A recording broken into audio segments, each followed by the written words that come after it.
Dear students, welcome back. जैसा मैंने promise किया था कि पब्लिक एडमिनिस्ट्रेशन जामिया, यस, उसके लिए भी जरूर कुछ ना कुछ लास्ट मिनट टिप्स लेके आएंगे। तो ये वीडियो उसी के तरफ एक छोटा सा प्रयास है कि मैंने क्या किया। जैसा मैंने पिछले वीडियो में भी किया था पॉल साइंस के लिए, एक पेपर को मैंने एंकर बनाया है 2022, जो सबसे लेटेस्ट पेपर है पब्लिक एडमिनिस्ट्रेशन जामिया के एमए एंट्रेंस टेस्ट का। और उसके बहाने जो है एक तरीके से जो चीजें आपको जाननी चाहिए पब्लिक एडमिनिस्ट्रेशन के लास्ट मिनट में क्या तैयारी करनी चाहिए, उस पर चलिए थोड़ी चर्चा करते हैं। Let's begin. इससे पहले कि क्वेश्चन आंसर के दौर के थ्रू हम लोग लास्ट में रिवीजन करें, दो तीन किताबों के बारे में बताना आपके लिए जरूरी है। आपका जानना अधिकार, मेरा कर्तव्य। देखिए, ये चूंकि पब्लिक एडमिनिस्ट्रेशन का है, इसलिए मैं आपको सलाह दे रहा हूं कि आप सीयूईटी पीजी गाइड के बजाय जो है ये गाइड लीजिए।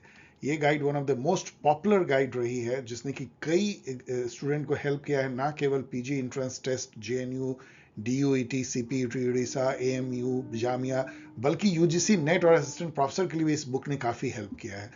इसमें क्यों मैं ये बोल रहा हूँ कि इसमें पब्लिक एडमिनिस्ट्रेशन है, सीयूईटी पीजी मैंने उसको हटा दिया था। इसकी डायरेक्ट लिंक यहाँ पे दी गई, नॉमिनल कॉस्ट पे किंडल वर्जन अवेलेबल है। सेकेंड बुक जो है, जो आपके लिए बेहद जरूरी है, वो है ऑब्जेक्टिव पॉलिटिकल साइंस। किसी भी पॉलिटिकल साइंस एग्जाम को यदि आप देते हैं तो ये बुक आपके लिए एक तरह से इसेंशियल रिसोर्स है। इसकी भी डायरेक्ट लिंक यहाँ पे दी गई है। और थर्ड बुक जो है, ऑफकोर्स सीयूईटी के मेरे स्टूडेंट यदि आप सीयूईटी पीजी दे रहे हैं तो डेफिनेटली फिर ये बुक लीजिए, जनरल बुक जो है वो मत लीजिए। इसके अलावा यदि आप लास्ट मिनट करीब 45 डेज बचे हैं सीयूईटी पीजी के लिए, यदि आप करना चाहते हैं एट लीस्ट कॉस्ट, तो आप इसको ज्वाइन कर सकते हैं यदि आप इंटरेस्टेड हो। इसके बारे में कुछ कुछ यहाँ पे इंफॉर्मेशन दी गई है। एक चीज के लिए मैं बता दूं कि जो भी अभी भी ज्वाइन कर रहे हैं आज एक क्रैश कोर्स, उनको कोई लॉस नहीं है, क्योंकि करीब 23 पेपर अभी तक लिए गए हैं। और वो सब आपको अवेलेबल होंगे, और जो डाउट क्लियरिंग सेशन है और काउंसलिंग सेशन, उसकी रिकॉर्डेड जो है वीडियो भी अवेलेबल है। तो आप कुछ भी लूज आउट नहीं करते हैं, और नेक्स्ट 45 डेज में आप एक जिसको बोलते हैं शॉर्ट स्प्रिंट दौड़ सकते हैं और अपना चांस बढ़ा सकते हैं सीयूईटी पीजी में by joining this test series. यदि आप इंटरेस्टेड हैं तो आप name and Telegram mobile number and ID इस ईमेल पे भेजिए, फिर आपको बताया जाएगा। अब आइए हम लोग पहले सिलेबस देखते हैं। मैं हमेशा कहता हूं सिलेबस देखिए। ये सिलेबस यदि आप देखेंगे तो 21-22 का इसमें रिवाइज नहीं की गई है। इस बार कोई चेंज नहीं है जामिया के किसी भी सब्जेक्ट के एंट्रेंस टेस्ट में। अब यहाँ पे यदि आप देखें कि सिलेबस का 4 पार्ट है, केवल एमसीक्यू होगा, नो सब्जेक्टिव क्वेश्चन। पहले तो ये समझ लीजिए, केवल आईआर में सब्जेक्टिव क्वेश्चन होता है। इंडियन कॉन्स्टिट्यूशन पे काफी खासा ध्यान इसका रहता है। तो और government in politics in India, government and politics, ये दोनों को हम लोग इंडियन पॉलिटी कहते हैं एक तरीके से। तो इंडियन पॉलिटी इसमें बहुत इंपॉर्टेंट है, आप देख सकते हैं करीब 30-40% क्वेश्चन। और फिर चूंकि theory and concept of public administration रहने ही है, इससे भी 30-40%, और करंट इवेंट से भी करीब 10-15% क्वेश्चन आपको रहेंगे, ध्यान दीजिएगा। यही 3 टाइप के क्वेश्चन इसमें है। थोड़े छोटे छोटे फन थे, sorry for this. Regarding the electoral system adopted in India, which of this is wrong. ये मैंने कुछ क्वेश्चन सेलेक्ट किए, कुछ को छोड़ दिया जो बिल्कुल बेकार हैं, जैसे आपको कोई लास्ट मिनट टिप्स नहीं मिलते हैं। ये इंपॉर्टेंट क्वेश्चन है, क्योंकि देखिए इंडिया में जो इलेक्शन होता है, जो इलेक्टोरल मेथड हम अपनाते हैं, एफपीटीपी, इसको first pass the post system कहते हैं, जिसका टेक्निकल नेम है सिंगल मेंबर सिंपल प्लूरिटी सिस्टम। मतलब कि जो सबसे अधिक वोट लाता है वो जीतता है, उसमें 50% से ऊपर लाने की जरूरत नहीं है, और एक कंस्टिट्यूएंसी से एक ही मेंबर जो है इलेक्ट होता है। इसको first pass the post system कहते हैं, जो हम लोगों ने ब्रिटेन से अपनाया है। तो वो जनरल इलेक्शन जो लोकसभा स्टेट लेजिस्लेटिव असेंबली का होता है उसमें यूज होती है, तो सबसे बड़ी तो यही इलेक्शन है, उसमें एफपीटीपी यूज होती है। लेकिन प्रोपोर्शनल रिप्रेजेंटेशन जो है एसटीवी, उसमें बहुत सारे उसके मेथड है। सिंगल ट्रांसफरेबल वोट मेथड जो है वो प्रेसिडेंट वाइस प्रेसिडेंट के लिए होती है। इसके अलावा एसटीवी जो है वो यूज राज्यसभा के मेंबर के लिए भी होती है। तो ये तीनों जो है वो सही है, और ये बिल्कुल गलत है कि एफपीटीपी यूज होता है प्रेसिडेंट वाइस प्रेसिडेंट के लिए, ये तो बिल्कुल गलत है। लेकिन ये 3 आपको बहुत अच्छा नॉलेज देते हैं, याद रखिए। On whose recommendation the president dissolve the Lok Sabha, ये क्वेश्चन बहुत ही मजेदार है। देखिए, नॉर्मली तो प्रेसिडेंट जो है लोकसभा को डिसॉल्व तो छोड़िए, सारा जो चीजें इवन इमरजेंसी लगाना एंड ऑल, वो काउंसिल ऑफ मिनिस्टर जो हेडेड बाय प्राइम मिनिस्टर होता है, उसके रिटन एडवाइस पे ही करता है। क्योंकि इसमें जो 74 आर्टिकल है उसमें ये लिख दिया गया है कि there shall be a council of minister with the prime minister at the, ये तो खैर पहले था, अब यहाँ पे लिख दिया गया है there shall be a council of minister with the prime minister at the head to aid and advise the president who shall. देखिए लीगल लैंग्वेज में शैल का मतलब होता है हाथ पांव बांध दिया गया, विल होता तो थोड़ा कम, मे होता तो बहुत कम, उसको कुछ डिस्क्रिप्शन था, या कोई डिस्क्रिप्शन नहीं है। हु शैल मतलब president shell in the exercise of his function act in accordance with such advice, उसको करना ही करना है। तो ये भी जो डिसॉल्व भी जो है वो जनरली कैबिनेट के, कैबिनेट मतलब एक समझ लीजिए कि जो कैबिनेट मिनिस्टर होते हैं काउंसिल ऑफ मिनिस्टर में, उनका समूह होता है, तो काउंसिल ऑफ मिनिस्टर ही समझ लीजिए एक तरीके से, उसके सलाह से करती है। लेकिन ये क्वेश्चन तो चलिए ठीक है कि काउंसिल ऑफ मिनिस्टर या कैबिनेट के सलाह से प्रेसिडेंट डिसॉल्व करता है लोकसभा को, लेकिन इसमें एक और छुपा हुआ बात है। आर्टिकल 85(2) कहता है उसका, जो ये देखेंगे सेकेंड, कि president may from time to time dissolve the house of the people. यहां कुछ नहीं लिखा है किसके सलाह से। अब नॉर्मली जो है वो सलाह तो कैबिनेट की होगी, प्राइम मिनिस्टर की सलाह होगी, लेकिन क्या ऐसा हो यदि कैबिनेट खुद जो है वो हार गया हो, मतलब ये नो कॉन्फिडेंस मोशन में गिर चुकी हो या सरकार गिर चुकी हो और प्राइम मिनिस्टर अपने कैबिनेट के थ्रू बोले कि हुजूर इसको डिसॉल्व कर दीजिए, ऐसे केस में क्या वो कैबिनेट के सलाह को मानने के लिए प्रेसिडेंट बाध्य है? बहुत लोग का मानना है नहीं। और ऐसा 2-3 बार हो चुका है जहां पे कि प्रेसिडेंट ने उस समय में अपनी मर्जी से फैसला लिया कि डिसॉल्व करना है या नहीं, क्योंकि प्राइम मिनिस्टर और उसकी कैबिनेट खुद जो है वो लोकसभा का कॉन्फिडेंस लूज कर चुकी होती है। ये भी आपको जानना चाहिए।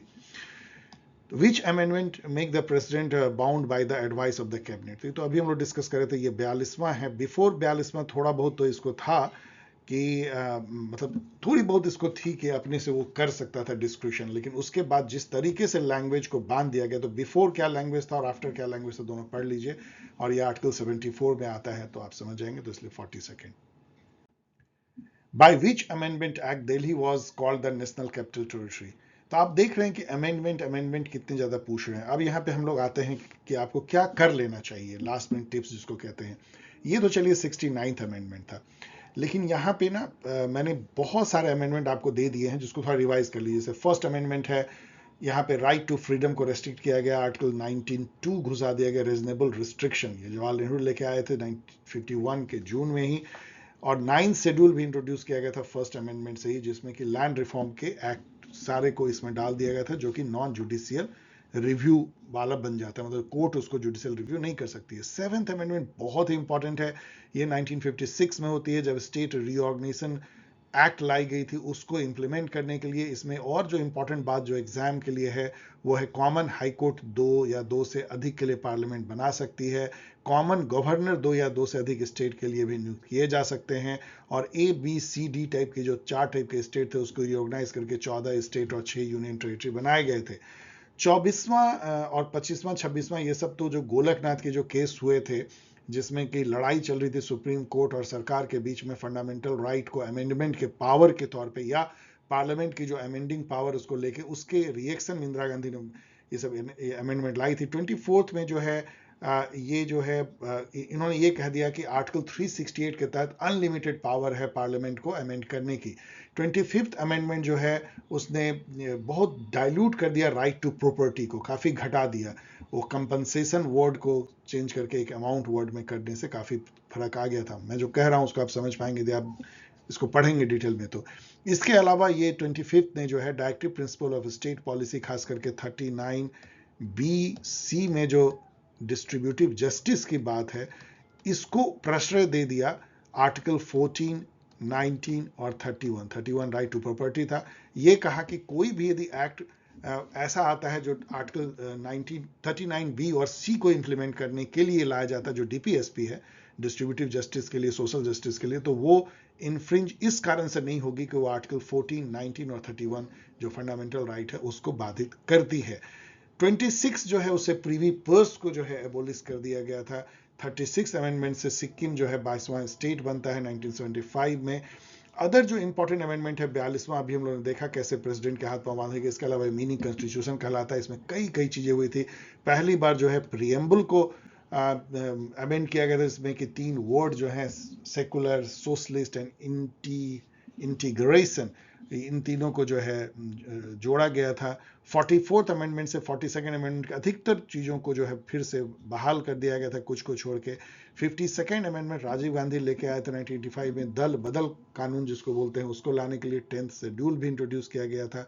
61st अमेंडमेंट से जो है वोटिंग एज को लोअर कर दिया गया था 21 साल से 18 साल। 69 से दिल्ली को नेशनल कैपिटल वहाँ स्टेट मिला था, एक तरह सेमी स्टेट का दर्जा कह लीजिए, लेजिस्लेटिव असेंबली। 73rd 74 पंचायती राज है। 86th अमेंडमेंट से राइट टू एजुकेशन दिया गया 2002 में, और 11वां फंडामेंटल ड्यूटी भी जोड़ा गया। 91st अमेंडमेंट इंपॉर्टेंट है क्योंकि इससे लिमिट कर दिया गया कि जो कैबिनेट में जो मंत्री होंगे या पूरा मंत्री परिषद काउंसिल ऑफ मिनिस्टर वो 15% से अधिक नहीं हो सकते हैं लोकसभा के मेंबर के। इसके अलावा 97th अमेंडमेंट कोऑपरेटिव सोसाइटी के बारे में था, उसको एक तरह से फंडामेंटल राइट भी दिया गया था। देन ये सारे जो है 101st जीएसटी लाया गया और 102nd बैकवर्ड क्लास कमीशन लाया गया। 103rd ईडब्ल्यूएस को रिजर्वेशन दी गई और इससे भी कुछ एंग्लो इंडियन को हटाया गया था रिजर्वेशन एंड ऑल। 105th जो है वो एससी बीसी को कैटेगराइज करने की पावर स्टेट को दी गई। ये सब जान लीजिए क्योंकि रिसेंट है ये। तो मेरे कहने का मतलब क्या, इतना डिटेल में क्यों बताया कि अमेंडमेंट कम से कम इतना जितना मैंने बताया उतना तो एकदम बिल्कुल टिप्स होने चाहिए, और भी कुछ अमेंडमेंट देख लीजिए। ओके, अब यहां पे एक आता है जो अभी बहुत न्यूज में है। Under which of the following circumstances governor किस सर्कमस्टांस में बिल को जो कि पास हो चुका है लेजिस्लेटिव असेंबली से उसको रिजर्व कर सकता है प्रेसिडेंट के लिए। ये बड़ी सिचुएशन ट्रिकी होती है। अब ये आर्टिकल 200 में लिखा हुआ है, उसमें ये लिखा हुआ है, मैंने लिख दिया है कि गवर्नर को एक तरह का एक डिस्क्रिशनरी पावर है, लेकिन उस केस में जहां उसको फील होता है कि ये यदि एक्ट बन जाएगा स्टेट में तो उससे पोजीशन ऑफ हाई कोर्ट जो है वो लोअर होगा। यदि ऐसा हो तो वो प्रेसिडेंट के विचार के लिए उस बिल को सुरक्षित रख सकता है और प्रेसिडेंट को भेज देता है। ये आर्टिकल 200 में है। अब यहाँ पे सुप्रीम कोर्ट में अभी हुआ क्या कि बहुत सारे स्टेट में जो बीजेपी समर्थक जो सरकार है, बीजेपी की जो सरकार है सेंटर में, उसके द्वारा अपॉइंट किए हुए गवर्नर हैं, और जो स्टेट में जो सरकारें हैं वो अपोजिशन पार्टी के, दोनों में काफी तानातानी होती है। और एक तानातानी ये है कि जो सेंटर के द्वारा अपॉइंटेड गवर्नर हैं, ऑफकोर्स सेंटर के ही द्वारा होते हैं, लेकिन यहाँ थोड़ी पॉलिटिकल पार्टी वाली बात हो जाती है, वो जो बिल होते हैं स्टेट लेजिस्लेटिव के उसको अनंत काल तक अपने पास रखने की कोशिश करते हैं, डिले करते हैं। इस पर सुप्रीम कोर्ट ने भी कहा है कि आर्टिकल 200 में ये निहित है कि जल्द से जल्द आपको इस पर फैसला लेना है, आप उसको ऐसे अटका नहीं सकते हैं, पॉकेट वीटो जैसा नहीं कर सकते। ये भी सुप्रीम कोर्ट ने कहा है। यहां हम आपको ये भी बता दें कि सुप्रीम कोर्ट ने समय समय पे जो है गवर्नर को काफी सारे इस तरह के हिदायत दी हैं कि वो निष्पक्ष रूप में काम करे और एक्चुअली वो जो काउंसिल ऑफ मिनिस्टर है हेडेड बाय चीफ मिनिस्टर उसके सलाह पे ही काम करे, अपना ज्यादा डिस्क्रिप्शन ना चलाए और सेंटर की तरफ ना देखे। इसके अलावा गवर्नर के रोल पे जो सरकारिया कमीशन बैठी थी 1983 में और एमएम पुंछी कमीशन 2007 में, उसने भी काफी तल्ख टिप्पणी की थी। और गवर्नर का जो रोल है वो सेंटर स्टेट के बीच में जो रिलेशन है फेडरलिज्म, उसको काफी आहत करता है। In which state governor appoint tribal affair minister, ये आर्टिकल 164 में लिखा हुआ है। In the state of Chhattisgarh, Jharkhand, Madhya Pradesh, Odisha, there shall be a minister in charge of tribal welfare who may in addition blah blah. तो इसलिए इसमें सीधे आप देखेंगे तो यहाँ पे कौन है, छत्तीसगढ़ केवल है यहाँ, और बाकी को भी रट लीजिए, ये बहुत इंपॉर्टेंट क्वेश्चन है। उसके लिए गवर्नर एक ट्राइबल वेलफेयर या ट्राइबल अफेयर मिनिस्टर अपॉइंट करता है इन स्टेट में। Parliament can make law on state list subject under the following circumstances, ये बहुत इंपॉर्टेंट है। कॉन्स्टिट्यूशन में आपको जानना है, आर्टिकल 249 में लिखा हुआ है कि किन किन परिस्थितियों में, इसमें से ये सब तो है ही, यदि राज्यसभा एक रिजोल्यूशन पास कर दे 2/3 मेजोरिटी से तो कर सकता है। जब प्रेसिडेंट रूल हो, स्टेट में इमरजेंसी लगी हो, तब भी स्टेट सब्जेक्ट पे पार्लियामेंट बना सकता है।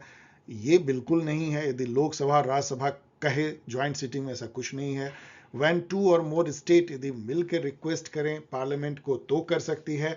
और एक और है जो यहाँ नहीं है, टू इंप्लीमेंट इंटरनेशनल ट्रीटी, यदि कोई अंतर्राष्ट्रीय समझौता है तो उसको इंप्लीमेंट करने के लिए भी पार्लियामेंट स्टेट सब्जेक्ट पे बना सकती है, तो इसको याद कर लीजिए। Which among the following is wrong regarding the fundamental duty, fundamental duty से बारे में सब कुछ याद कर लीजिए। जैसे पहले तो ये देखिए जो यहाँ इस क्वेश्चन में है, फंडामेंटल ड्यूटी 42nd अमेंडमेंट से लाया गया 1976 में, पहली बात तो ये है। इसके लिए एक कमेटी बैठी थी, स्वर्ण सिंह कमेटी, उसके रिकमेंडेशन पे लाया गया, ये दूसरा क्वेश्चन पूछा जाता है। इसमें 10 ड्यूटी थे, 11वां ड्यूटी 86th अमेंडमेंट से जोड़ा गया जो राइट टू एजुकेशन था। इसमें पेरेंट्स को ये कर्तव्य दिया गया कि अपने बच्चों को पढ़ाई के लिए प्रेरित करेंगे। और ये इंस्पायर्ड है रशियन कॉन्स्टिट्यूशन से। इसके अलावा the original constitution did not contain the fundamental duty of course, क्योंकि 1976 में 42nd अमेंडमेंट से लाया गया। They are non justiciable. Fundamental right की तरह आप कोर्ट में रिट पिटीशन नहीं दायर कर सकते कि फंडामेंटल ड्यूटी कोई नहीं पूरा करे, तो नॉन जस्टिफिकेबल है। There is a legal sanction against their violation. No, ये तो नॉन जस्टिफिकेबल, इस लीगल है ही नहीं, तो यही सही आंसर इसमें।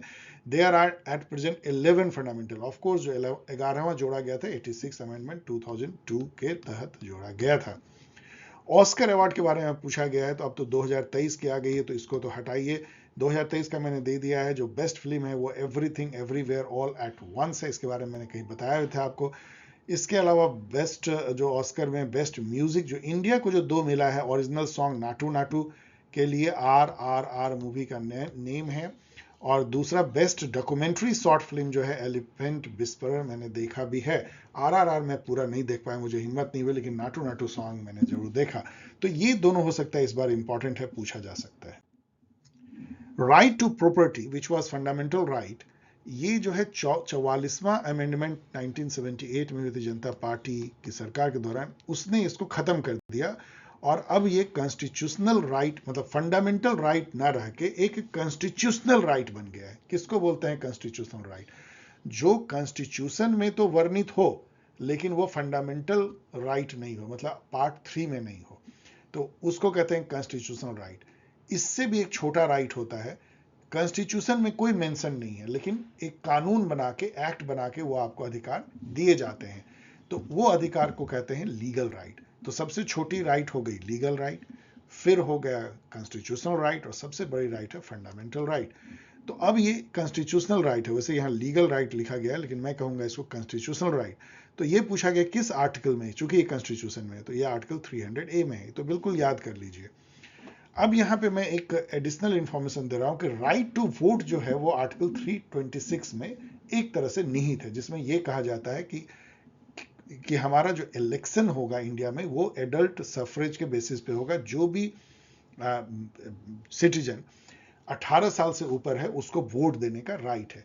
अब इस पे कानून विद भी एक नहीं है कि ये राइट टू वोट जो आर्टिकल 326 में, पहले तो आप याद कर लीजिए कि आर्टिकल 326 में राइट टू वोट है। अब ये बिल्कुल क्लियर नहीं है कि ये लीगल राइट है या कॉन्स्टिट्यूशनल राइट है, क्योंकि कॉन्स्टिट्यूशन में इस तरह से तो नहीं लिया गया है राइट टू वोट, लेकिन ऐसा लिखा गया है यूनिवर्सल एडल्ट सफरेज। तो इस पे अब अपनी दिमाग मत दीजिए, क्योंकि कई बच्चे इस पे काफी टाइम देते रहते हैं कि लीगल राइट है कि कॉन्स्टिट्यूशनल राइट है, इस पे बहस होती है। आप बस मान लीजिए कि आर्टिकल 326 में राइट टू वोट है। पहले जब ये राइट टू प्रॉपर्टी था तो ये आर्टिकल 31 में था, जो अब हट करके आर्टिकल 300A में आ गया। The purpose of which writ is to restrain a person from holding a public office to which he is not entitled। अब यहाँ पे सारे जो रिट हैं उसको एक बार देख लीजिए, मैंने आगे दिया है यहाँ पे, वैसे भी यहाँ लिखा हुआ इसलिए मैंने जोड़ दिया है। 5 टाइप के रिट होते हैं। हैबिया कॉर्पस, मतलब प्रोड्यूस द बॉडी, यदि किसी ने किसी को किडनैप कर लिया है, सरकार ने डिटेन कर लिया, अरेस्ट कर लिया है गलत ढंग से। प्रोहिबिशन और सर्ट्यूरी तो हायर कोर्ट लोअर कोर्ट को कहती है कि तुम मत इस मामले में पढ़ो, हम देखेंगे। प्रोहिबिशन में तो सीधा रोक देती है, सर्ट्यूरी में अपने पास बुला लेती है। क्वो वारंटो जो है वो ये है कि कोई पब्लिक ऑफिस में यदि आप बैठे हो, कोई सीबीआई डायरेक्टर है, तो आप किस रूल के तहत बैठे हो, ये उससे पूछा जा सकता है यदि रिट पिटीशन दायर हो तो।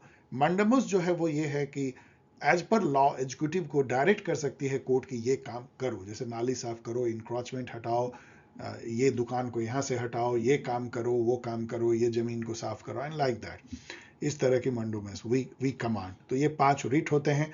यहाँ ये भी जान लीजिए कि दोनों ही कोर्ट, हाई कोर्ट और सुप्रीम कोर्ट को रिट जारी करने का अधिकार है। रिट मतलब ऑर्डर। और हाई कोर्ट जो रिट इशू करती है वो आर्टिकल 226 के तहत करती है, सुप्रीम कोर्ट आर्टिकल 32 के तहत करती है।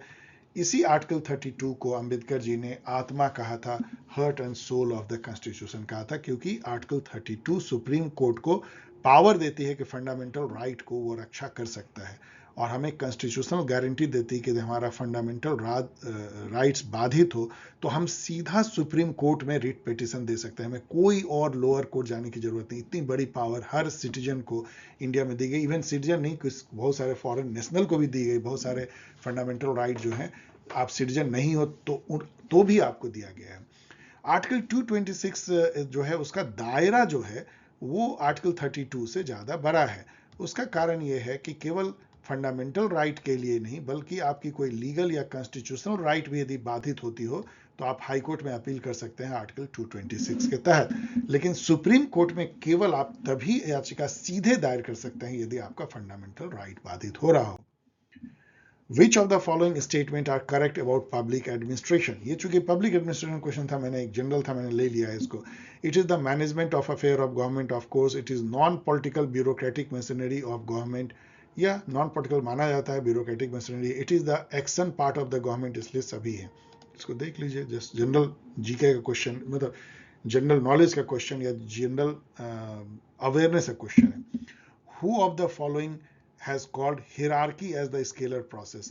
देखिए, कहा तो था इसको मूनी एंड रिले, जिन्होंने कि ऑर्गेनाइजेशन के प्रिंसिपल दिए थे, रख लीजिए। लेकिन क्यों इसको स्केलर प्रोसेस कहते हैं? क्योंकि हायरार्की का मतलब होता है बॉस सबॉर्डिनेट लाइक दिस। ये जो चेन होता है ना, ये स्केलर इसलिए है कि इसमें कोई किसी को जानता नहीं, बस कुर्सी को लोग जानते हैं। स्केलर मतलब कि फेसलेस टाइप के, आप समझ लीजिए। ये chain of command and control भी होता है, इसलिए इसको हायरार्की को हम कहते हैं स्केलर प्रोसेस या स्केलर चेन भी कहते हैं, रख लीजिए। Consolidated fund of India shall be formed of, क्या होता है? देखिए, यहां पे आप क्वेश्चन को भी भूल जाइए। दो टाइप की फंड, तीन टाइप के फंड होते हैं। एक कंसोलिडेटेड फंड ऑफ इंडिया, जो इंडिया का खजाना है, जिसमें जितने भी टैक्स रेवेन्यू, कोई पब्लिक सेक्टर बेचा, कोई कुछ बेचा, सारे जो फंड होते हैं, सारे, इवन जो कहीं से लोन मिला, हमें ग्रांटेड मिला, सब उस खजाने में रखा था, वो कंसोलिडेटेड फंड ऑफ इंडिया। उसी से खर्चा होता है, राज का चलता है। एक कंटिजेंसी फंड होता है, जिससे कहीं कोई आपदा आ जाए, कोई भूकंप आ जाए, कहीं कुछ और हो जाए, तो उससे तुरंत निकाल करके प्राइम मिनिस्टर या प्रेसिडेंट कह लीजिए, प्राइम मिनिस्टर की सलाह से उसमें खर्चा करते हैं। और तीसरा एक पब्लिक अकाउंट फंड भी होता है, पब्लिक अकाउंट, जिसमें कि जितनी गवर्नमेंट लोन जनता से लेती है, लाइक पब्लिक प्रोविडेंट फंड है या राष्ट्रीय बचत पत्र हैं, इस टाइप के जितने, जहां की बैंक का काम करती है, पोस्ट ऑफिस और सरकार, उस पैसे को जिसको लौटाना होता है, उसको पब्लिक अकाउंट्स में रखा जाता है। ये बातें जो है आर्टिकल 266 में लिखी गई है।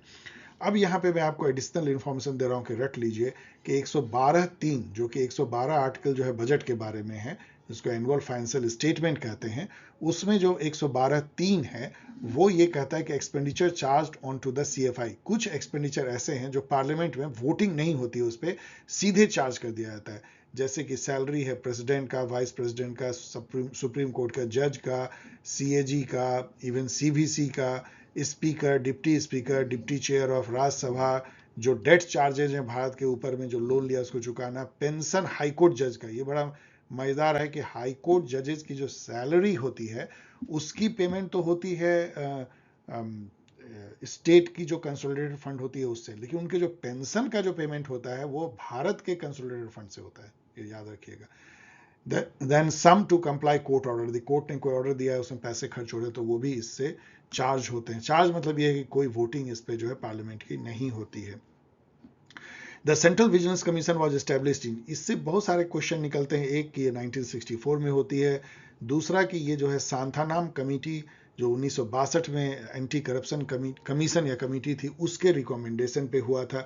तीसरी क्वेश्चन बनती है कि 1964 से लेके 2003 तक ये एक नॉन स्टैट्यूटरी, ऐसे ही एक रिजोल्यूशन से बनी हुई संस्था थी। 2003 में CVC एक्ट आता है और उसके बाद ये बन जाती है एक स्टैट्यूटरी बॉडी। स्टैट्यूटरी बॉडी वो होती है जो किसी एक्ट से गाइडेड होती है या बनी होती है। कॉन्स्टिट्यूशनल बॉडी वो होती है जिसका कि जिक्र कॉन्स्टिट्यूशन में लिखा होता है। तो ये दो टाइप की बॉडी हुई। और तीसरी ऐसी हुई जैसे नीति आयोग या पहले प्लानिंग कमीशन था, जो ना कि स्टैट्यूटरी है और ना ही वो कॉन्स्टिट्यूशनल है, वो जस्ट कैबिनेट के एक रिजोल्यूशन या एडमिनिस्ट्रेटिव ऑर्डर से बनती है। इसके अलावा CVC में कितने मेंबर होते हैं ये देख लीजिएगा। CVC में एक चेयरमैन और कितने मेंबर होते हैं, और CVC का जो टेनियर है वो भी शायद 4 साल है, ये भी देख लीजिएगा। इस तरह के क्वेश्चन से पूछे जा सकते हैं। अब ये हु सेड, ब्यूरोक्रेसी के बारे में बहुत कुछ जो कहा जाता है वो भी एक क्वेश्चन बन जाता है। यहाँ कहा गया है bureaucracy can exist only where the whole service of the state is removed from the common political life of the people, its chief as well as rank and file. Basically ये statement कहता है कि जो public administration है उसको politics में नाक नहीं घुसेड़ना चाहिए, उसको पॉलिटिक्स से अलग होना चाहिए। इस तरह का जो डाइकोटमी था कि एडमिनिस्ट्रेशन और पॉलिटिक्स अलग हो, या पॉलिटिक्स एंड एडमिनिस्ट्रेशन डाइकोटमी इसको बोलते हैं। तो ये सेपरेशन दो लोगों ने किया था। सबसे पहले तो वुड्रो विल्सन ने किया, जो यहाँ पे है। उन्होंने शुरुआत की अपने जो उनके आर्टिकल थे कि स्टडी ऑफ एडमिनिस्ट्रेशन, उसी में उन्होंने एक दीवार खींच दी थी पॉलिसी और एडमिनिस्ट्रेशन या पॉलिटिक्स और एडमिनिस्ट्रेशन के बीच में, ये लाइन इस तरह की बात कह के। बाद में कुछ साल बाद फ्रैंक जे गुडनॉ ने एक बुक लिखा पॉलिटिक्स एंड एडमिनिस्ट्रेशन, उसमें भी उन्होंने इसी तरह की बातें की। तो ये दोनों विचारक को आप याद कर लीजिए, जो कि पॉलिटिक्स एडमिनिस्ट्रेशन डाइकोटमी को एक तरह से बढ़ाते हैं। Who is known as the father of human relation theory, बिल्कुल एकदम क्रिस्टल क्लियर होना चाहिए, एल्टन मायो, और कुछ नहीं। यहाँ पे टेलर को देखिए जो साइंटिफिक मैनेजमेंट के फादर हैं, फायोल को देखिए जो एडमिनिस्ट्रेटिव मैनेजमेंट के फादर हैं, गुलिक उर्विक के साथ मिलकर पोस्ट कॉर्प देते हैं और काफी सारे थ्योरी ये देते हैं। अब यहाँ पे एल्टन मायो का जो हॉथरोनियन एक्सपेरिमेंट था, उसके डेट को भी देख लीजिए, याद कर लीजिएगा। डेफिनेटली बिना याद के मत जाइएगा, ये बहुत बार इसको क्रोनोलॉजी पूछा जाता है, इसके बारे में भी पूछा जाता है। यही वो फेमस एक्सपेरिमेंट है बैंक वायरिंग एक्सपेरिमेंट, जिसमें कि उन्होंने चुगलखोर, स्क्विलर, रेट बस्टर और चिजलर, इन सब का कॉन्सेप्ट दिया था।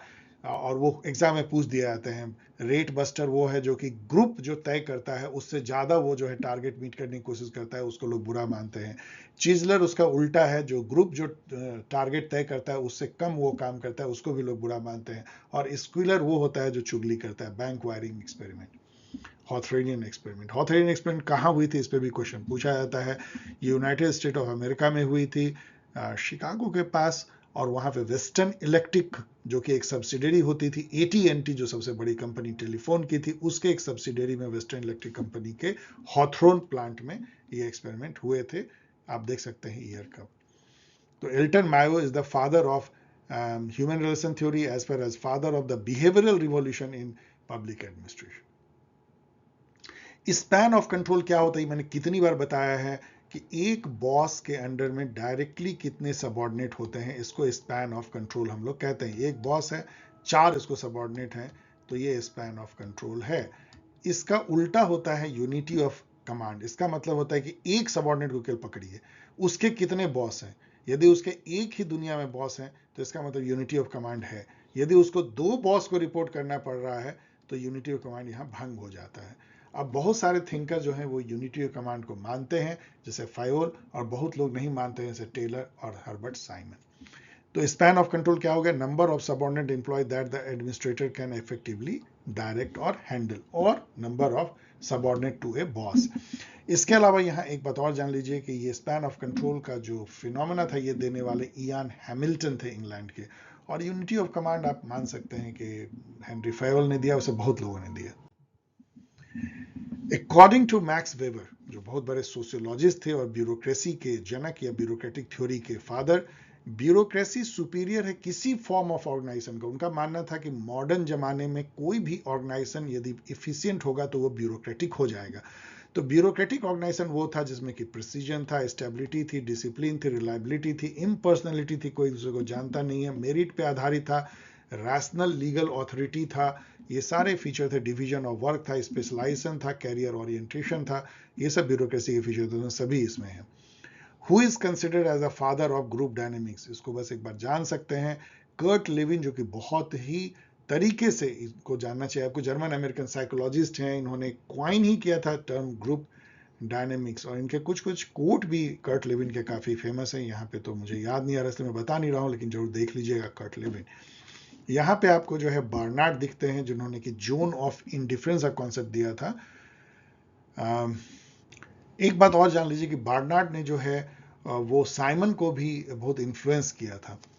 एल्टन मायो देखते हैं, साइमन के एक तरह से इन्फ्लुएंस हुए थे। ये डिसीजन मेकिंग थ्योरी जिन्होंने दिया था, एडमिनिस्ट्रेटिव बिहेवियर जिन्होंने लिखा था, वो बार्नार्ड से इन्फ्लुएंस हुए थे।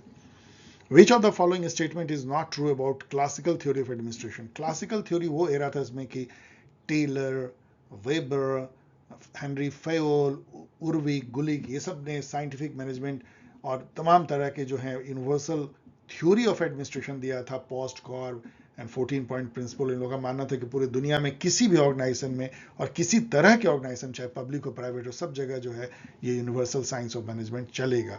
इसको क्लासिकल एरा कहा गया। तो यहाँ पूछा जा रहा है कि which of the following statement not true about classical theory. तो it emphasises the formal organisation structure. Yes, ये लोग इनफॉर्मल ऑर्गेनाइजेशन को मानते ही नहीं थे, सब कुछ formal structure, formal relation, formal behaviour, economic incentive, man as machine, closed organization like that. It views organization as a rational and impersonal system. सही है, it views organization as an emotional and social system. Not at all. यही नहीं था, ये लोग नहीं मानते थे। ये बाद में जब इसमें बिहेवियरल रिवॉल्यूशन आया, ह्यूमन रिलेशन थ्योरी मायो का, तब ये सब माना जाने लगा। It emphasises authoritarian style of supermen. Of course man को मशीन माना जाता था। Herbert Simon contribution is significant in the field of decision making. Herbert Simon ने जो बुक लिखा था एडमिनिस्ट्रेटिव बिहेवियर, वो जरूर याद कर लीजिए कि उन्होंने लिखा था, इनको नोबेल प्राइज भी मिला था परहैप्स 1974 या 78 में। हर्बर्ट साइमन एक विलक्षण व्यक्ति थे जो कि एडमिनिस्ट्रेटिव थिंकर थे, लेकिन इकोनॉमिक्स में नोबेल प्राइज मिलता है, और आर्टिफिशियल इंटेलिजेंस के भी बहुत बड़े ज्ञाता थे। इसके अलावा उन्होंने कुछ कुछ जो टर्म कॉइन किए हैं, bounded rationality, administrative man, satisficer, logical positivism को ये के मेथड से ये जो है थ्योरी बनाते थे, ये सब आपको पता होना चाहिए। The judicial control over administration act emanates from the doctrine. अभी इस क्वेश्चन को दरकिनार कीजिए। देखिए, एडमिनिस्ट्रेशन पे जो कंट्रोल है बहुत जरूरी है, क्योंकि उसको बहुत पावर होते हैं। एक कंट्रोल जो है वो हो सकता है लेजिस्लेटिव कंट्रोल, जो ऑलवेज होता है, जो पार्लियामेंट्री कमेटी के थ्रू होती है, क्वेश्चन आवर के थ्रू होती है। देन एग्जीक्यूटिव कंट्रोल हो सकता है एडमिनिस्ट्रेशन पे, वो ऑडिट के थ्रू होती है, परफॉर्मेंस रिपोर्ट के थ्रू, एंड कई और तरीके हैं, विजिलेंस के थ्रू। इससे एग्जीक्यूटिव खुद ही एडमिनिस्ट्रेशन पे कंट्रोल करता है। फिर जुडिशियल कंट्रोल होते हैं, जैसे मंडुमस है, रिट पिटीशन है, जुडिशरी खिंचाई करती है, उसको अकाउंट फॉर करती है। तो जुडिशियल कंट्रोल जो एडमिनिस्ट्रेशन पे है, उसका बेसिस जो है वो रूल ऑफ लॉ से निकलता है। मंडुमस भी क्या है, एज पर रूल, जो रूल ऑफ लॉ है आप उससे डिग नहीं सकते हो। ये इस बेसिस पे जो है जुडिशियल कंट्रोल आधारित है। इसके अलावा पब्लिक कंट्रोल भी होती है। यहाँ पे देखिए, the most effective means of citizen control over administration. ये प्रेशर ग्रुप से हो सकता है, मीडिया से हो सकता है, पब्लिक ओपिनियन से हो सकती है। लेकिन अब देखिए, पब्लिक ओपिनियन सब तो मुश्किल है कि वो एडमिनिस्ट्रेशन के ऊपर डालेगी। मुझे लगता है कि पीपल का इफेक्टिव मीन्स जो है प्रेशर ग्रुप के थ्रू, पब्लिक ओपिनियन के थ्रू। चलिए ठीक है, पब्लिक ओपिनियन भी हो सकता है, मैं क्वेश्चन मार्क कर रहा हूँ। मुझे लगता है पब्लिक ओपिनियन ज़्यादा है, उससे भी जो है इफेक्टिव कंट्रोल करती है, लेकिन प्रेशर ग्रुप ज़्यादा इफेक्टिव है। चलिए इसको क्वेश्चन मार्क कर देते हैं, आप लोग देख लीजिएगा, ऐसा नहीं यही क्वेश्चन आएगा। The first country in the world to introduce the right to information was of course Sweden. Sweden एक नॉर्डिक कंट्री, इसको स्कैंडिनेवियन कंट्री कहते हैं। ये बहुत चीज़ों में फर्स्ट है, फर्स्ट कंट्री ओम्बड्समैन लाने वाला भी है। इसके अलावा यहाँ पे देखिए, द इंस्टीट्यूशन ऑफ लोकायुक्ता, ये कहा जा रहा है किस स्टेट में सबसे पहले आया, तो ये स्टेट तो महाराष्ट्र था। इसी पर आप लास्ट मिनट में तैयारी कर लीजिए। आरटीआई लॉ लाने वाला सबसे पहला स्टेट तमिलनाडु। और ये सब जो मैं बताता हूँ ना, देखिए मुझे बोलना नहीं चाहिए ज़्यादा, ये सब आए हुए क्वेश्चन है, ध्यान दीजिए, इसलिए मैं आपको बता रहा हूँ। RTI law first time Tamil Nadu में, लोकल बॉडी ओम्बड्समैन केरला लेके आया। वीवीपैट, आप जानते हैं ना, वो ट्रेल निकलती है जो आप वोट देते हैं, पी की आवाज़ होती है और फिर एक प्रिंट आउट निकलता है आपने किस पार्टी को वोट दिया। तो वीवीपैट सबसे पहले नागालैंड स्टेट में लागू हुआ, और पंचायती राज इंस्टीट्यूशन राजस्थान में, और सेकंड स्टेट जो था वो आंध्र प्रदेश था। आगे क्वेश्चन भी पूछा गया है। Which of the following devices call the attention of minister toward a matter of public importance. तो ये सब जो है डिफरेंट मोशन भी आपको जानना चाहिए। एडजॉर्नमेंट मोशन क्या होता है, मतलब मोशन मतलब होता है कि पार्लियामेंट में कोई एक प्रस्ताव आता है, उसको मोशन कहते हैं। एडजॉर्नमेंट मोशन ये है कि कंट्री में कुछ, मान लीजिए कोई बहुत बड़ी घटना हो गई है, तो पार्लियामेंट के नॉर्मल कार्य को रोक दिया जाता है और उस पर विशेष चर्चा होती है। सभी विरोधी लोग आवाज उठाते हैं और सरकार जवाब देती है, मंत्री को जवाब देना पड़ता है। Adjournment motion. Short duration discussion, मतलब कोई टॉपिक पे कम देर के लिए डिस्कशन होती है, उसमें मंत्री को जवाब देना जरूरी नहीं होती है। कॉलिंग अटेंशन मोशन जो है, किसी भी अर्जेंट मैटर पे कॉल अटेंशन मंत्री का लाया जाता है, उस पर भी कोई बहुत ज्यादा डिस्कशन नहीं होती है और मंत्री को बयान देना भी जरूरत नहीं होता, लेकिन सरकार कुछ ना कुछ जो है इस पे जवाब देती है कॉल अटेंशन मोशन पे। So, which one of the following device call the attention of minister to other matter of public importance, that is calling attention motion। इसके अलावा privilege motion है, cut motion है, no confidence motion है। cut motion बड़ा interesting है कि जैसे मान लीजिए बजट का प्रस्ताव आया, तो आपने कहा कि टोकन कट, कि हम 100 रुपये का जो है कट आप पे लगा रहे हैं। मतलब एक टोकन है, लेकिन यदि वो कट मोशन पास हो जाती है तो पूरी गवर्नमेंट गिर जाती है। इसके अलावा पॉलिसी कट होती है, मतलब आप कोई सरकार के पॉलिसी के अगेंस्ट आप मोशन लाते हैं कि नहीं ये पॉलिसी नहीं होनी चाहिए, और यदि सरकार को उसमें भी हार जाती है तो सरकार गिर जाती है। तो कट मोशन बहुत इंपॉर्टेंट है। नो कॉन्फिडेंस मोशन पे तो सरकार गिरती ही गिरती है यदि पास हो जाए तो। Who of the following is associated with the concept of new despotism? तो न्यू डिस्पोटिज्म जो है वो लॉर्ड हेविट ने एक बुक लिखा था, जिन्होंने किसको कहा था न्यू डिस्पोट? आपको पता है? ब्यूरोक्रेट्स को। इनफैक्ट इंग्लैंड में ब्यूरोक्रेट्स को लेके काफी तल्ख टिप्पणियां की गई है, जैसे कि इसको थॉमस कार्लाइल ने इसको जो है कंटिनेंटल न्यूसेंस कह दिया था। कई लोगों ने इसको बीमारी कहा, कई लोगों ने इसको डिस्पॉट कहा, क्योंकि अब जैसे कि रॉबर्ट के मेर्टन जो अमेरिकन सोशियोलॉजिस्ट हैं, उन्होंने तो इसको रूलिंग सर्वेंट कहा। उन्होंने ये भी कहा कि ब्यूरोक्रेट्स जो हैं वो बड़े जिद्दी होते हैं, वो चेंज जो है नहीं कर पाते अपने को, वो सबक नहीं लेते हैं, ऐसा भी लोगों ने कहा। तो ब्यूरोक्रेसी इंडिया में भी आप देखिए कि ब्यूरोक्रेसी को लेके कितने सारे जो है तल्ख टिप्पणियां की जाती है, क्योंकि रियल पावर जो है ब्यूरोक्रेट्स के पास होती है। इवन जो चुने हुए मंत्री होते हैं उससे भी ज्यादा वो पावरफुल हो जाते हैं, क्योंकि वो परमानेंट होते हैं, वो सर्विस में 30 साल 35 साल रहते हैं। मिनिस्टर तो आते हैं जाते हैं। यहाँ पे मैं आपको FM मार्क्स जो यहाँ चूंकि यहाँ दिया गया इसलिए मैं कह रहा हूँ, उनके जो 4 टाइप की ब्यूरोक्रेसी है उसका नाम जस्ट दे रहा हूँ, उसको पढ़ लीजिएगा यदि आपको लगे, शायद क्योंकि यूजीसी ने पूछा जाता है, guardian bureaucracy, caste bureaucracy, patronage और मेरिट ब्यूरोक्रेसी। इसको मैं एक्सप्लेन नहीं कर पा रहा हूँ कम टाइम के चलते, लेकिन थोड़ा आप नेट पे जाके पढ़ सकते हैं FM marks. Who of the following has criticized bureaucracy as an organization that cannot correct its behavior by learning from its error?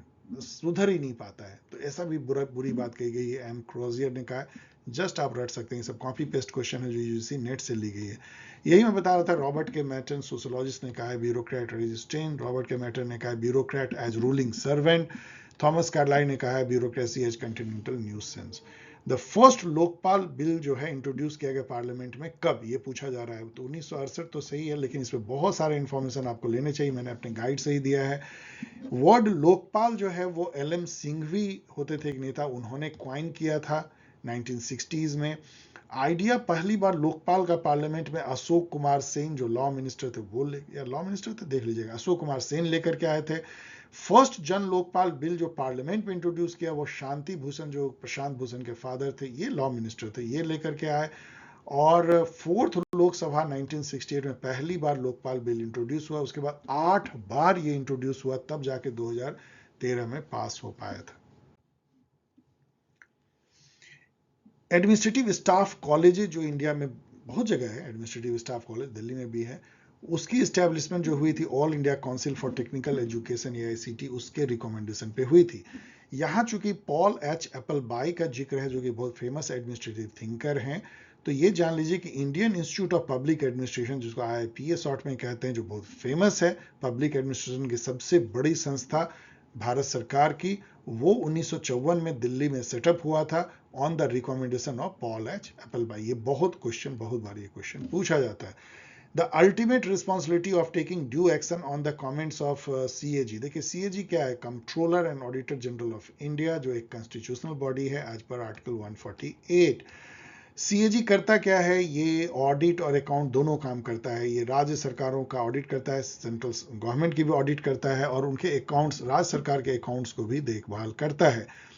CAG अपनी जो रिपोर्ट है वो सालाना प्रेसिडेंट को पुटअप करता है, और प्रेसिडेंट अल्टीमेटली जो है वो पार्लियामेंट को पुटअप करता है, जहां पे एक कमेटी होती है, उसको बोलते हैं पब्लिक अकाउंट कमेटी। वो CAG की रिपोर्ट को निरीक्षण करती है और पार्लियामेंट में फिर बहस होती है। यहाँ पे है the ultimate responsibility of taking due action on the comments of CAG, इसलिए लाई करता है पार्लियामेंट के ऊपर। सही है, इसमें सही नहीं है, लेकिन ये जरूर याद रखिए कि दोनों ही संस्था CAG और UPSC अपनी जो सालाना रिपोर्ट होते हैं वो प्रेसिडेंट को सौंपते हैं, ध्यान दीजिएगा, और प्रेसिडेंट फिर पार्लियामेंट में उसको ले डाउन कराते हैं। ये बहुत ही इंपॉर्टेंट इंफॉर्मेशन पूछा जाता है। इसके अलावा चूंकि यहाँ पे पब्लिक अकाउंट कमेटी की बात आई है, तो पब्लिक अकाउंट कमेटी में 22 मेंबर होते हैं, 15 लोकसभा से, 7 राज्यसभा से। बहुत फेमस क्वेश्चन है।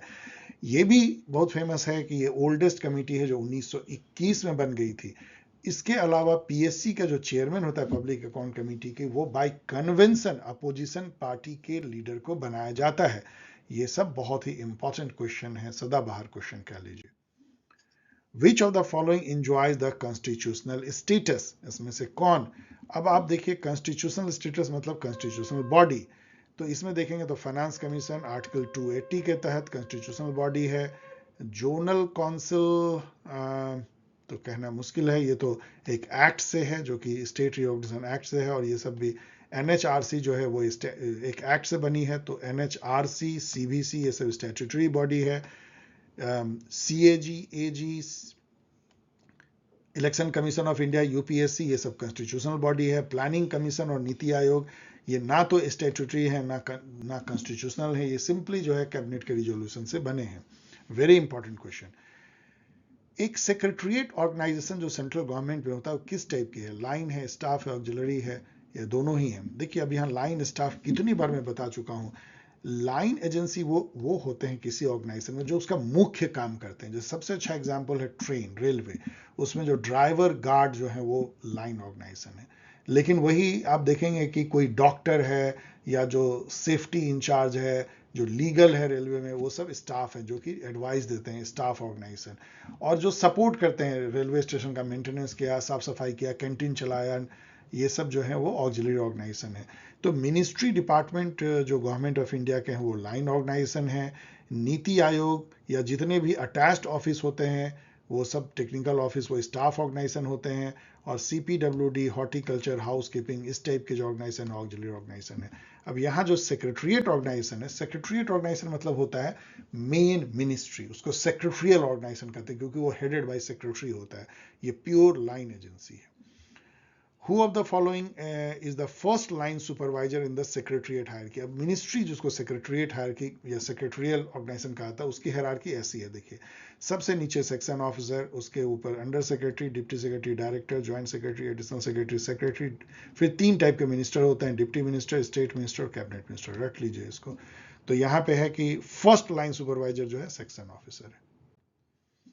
Which of the following can provide for the appointment of a joint state public service commission? ये आर्टिकल 315 में लिखा हुआ है, आप यहाँ पढ़ लीजिएगा पूरे डिटेल में कि पार्लियामेंट में by law provide for the appointment of a joint state public service commission.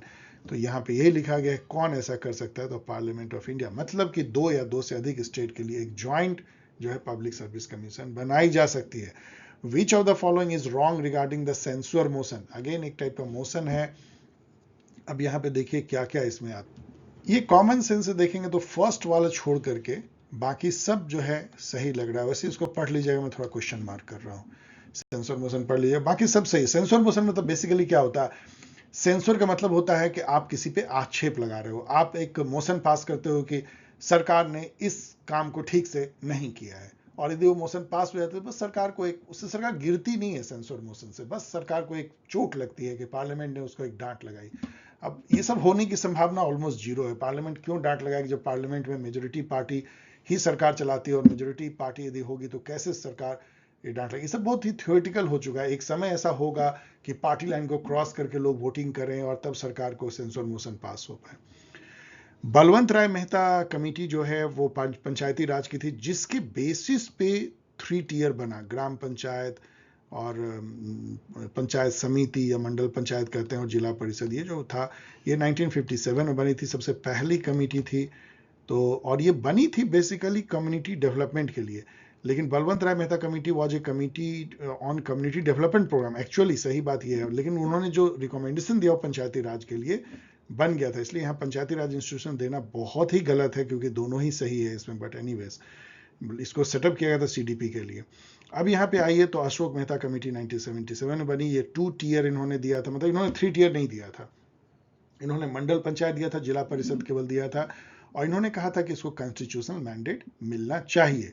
L M Singhvi committee 1986 में राजीव गांधी ने बनाया था, इन्होंने भी कॉन्स्टिट्यूशनल मैंडेट देने की बात की थी। जीवीके राव कमेटी भी राजीव गांधी के टाइम बनी थी, जो प्लानिंग कमीशन ने बनाया था। इसने डिस्ट्रिक्ट लेवल प्लानिंग कमेटी की बात की थी, जो 74th अमेंडमेंट में आया भी। फिर सादिक अली कमेटी है, इसमें से कुछ जो है स्टेट ने भी बनाया, मुझे लगता है ये सब शायद स्टेट के। पी के थुंगन कमेटी है, हरिलाल खारा, ये सब जो है स्टेट ने नियुक्त किया होगा। और भुरिया कमेटी बहुत इंपॉर्टेंट है, दिलीप सिंह भुरिया। इसने क्या किया, 1996 में एक एक्ट इनके रिकमेंडेशन पे आई, जिसमें कि पंचायती राज को एक्सटेंड कर दिया गया शेड्यूल 5 के 10 स्टेट में, मतलब ट्राइबल एरिया वाले स्टेट हैं उसमें भी मतलब शेड्यूल 5 स्टेट बोलते हैं, वहां पे भी पंचायती राज को 73rd अमेंडमेंट को लागू किया गया पेसा एक्ट के through on the recommendation of Bhuria committee. Who are the beneficiary of PM Svanidhi scheme? तो ये तो चलिए ठीक है, स्ट्रीट वेंडर इसका सही आंसर था, अब तो ये नहीं पूछा जाएगा, लेकिन मैं यहाँ कह रहा हूँ कि लास्ट मोमेंट में आपको इंपॉर्टेंट जो गवर्नमेंट ऑफ इंडिया स्कीम है वो सबको नेट पे जाकर थोड़ा पढ़ लीजिए। मिशन कर्मयोगी जो है ये ब्यूरोक्रेट या सिविल सर्वेंट्स के कैपेसिटी बिल्डिंग का एक मिशन है। पीएम गति शक्ति जो है वो इंफ्रास्ट्रक्चर को कैसे त्वरित जो है प्लान किया जाए, कोऑर्डिनेट किया जाए, तो इंफ्रास्ट्रक्चर प्रोजेक्ट की मॉनिटरिंग की प्रोजेक्ट है। वाइब्रेंट विलेज प्रोग्राम अभी गवर्नमेंट ऑफ इंडिया ने लॉन्च किया है। इंडिया चाइना बॉर्डर पे जो विलेज हैं उनको त्वरित विकास करके देश के मुख्य धारा में जोड़ा जाए। भारत नेट प्रोजेक्ट जो है गांव देहात में ऑप्टिकल फाइबर बिछा करके ब्रॉडबैंड कनेक्शन देने का एक रिवोल्यूशन लाने का है। और पीएम श्री स्कूल जो है नवोदय स्कूल की तरह एक ही विशिष्ट स्कूल बनाने का प्रोजेक्ट है।